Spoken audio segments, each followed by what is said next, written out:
Penyesalan apa?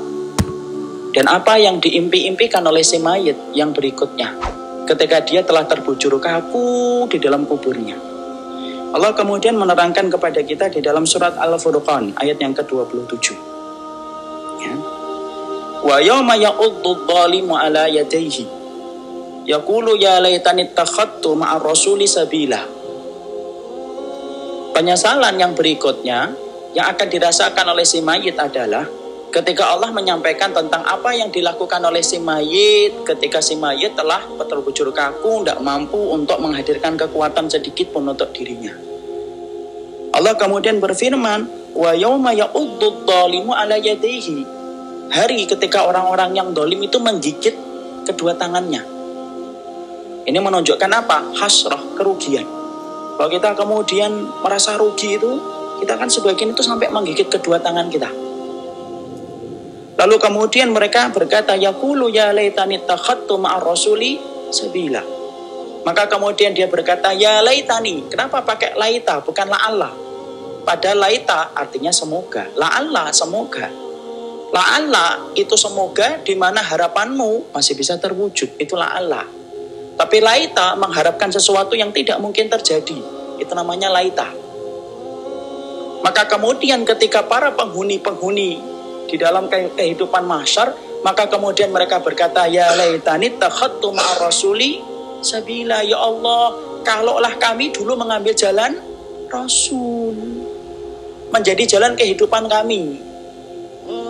Maka kemudian dikatakan oleh Imam Ibnu Katsir di dalam salah satu tafsirnya, nadmul dhalim alladzi faraqa tariqir Rasulillah sallallahu alaihi wasallam. Ini menunjukkan penyesalan orang-orang yang zalim, dan cukuplah orang itu disebut zalim dalam kehidupannya ketika dia meninggalkan jalan yang diretas oleh Nabi. Karena itu akan menjadi penyesalan besar ketika orang itu bertemu dengan hari kiamat, nampak segala perkara-perkara yang dia ingkari, barulah dia sadar, coba kalau dulu saya mengambil jalan yang ditempuh oleh Rasulullah. Jadi Masya Allah, orang yang zalim itu bukan hanya orang yang memukul antum, bukan hanya orang yang menendang antum, memecahkan kaca rumah antum dan merusak mobil antum. Bukan hanya itu orang yang zalim yang dikatakan oleh Allah. Bahkan Allah kemudian mengatakan, wa yauma ya'uddu dhalim.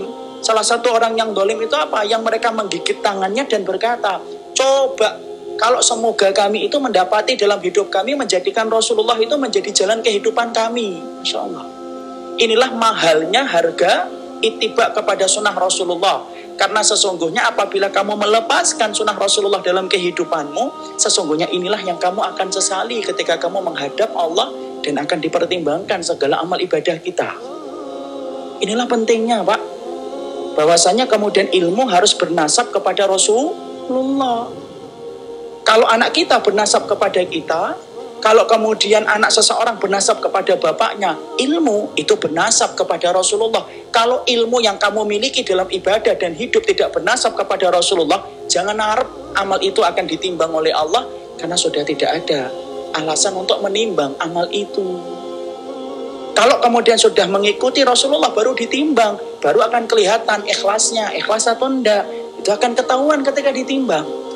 Tapi kalau seseorang di dalam kehidupannya ternyata ilmu yang dia ambil bukan jalan yang diretas oleh Rasulullah, tidak sebagaimana yang dicontohkan Nabi, ya tidak akan ditimbang sholat kita, puasa kita, karena sudah menyelisih dan meninggalkan contoh dari Rasulullah.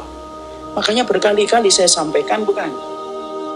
Rasulullah SAW, sebagaimana diterangkan oleh Malik bin Anas rahimahullahu ta'ala.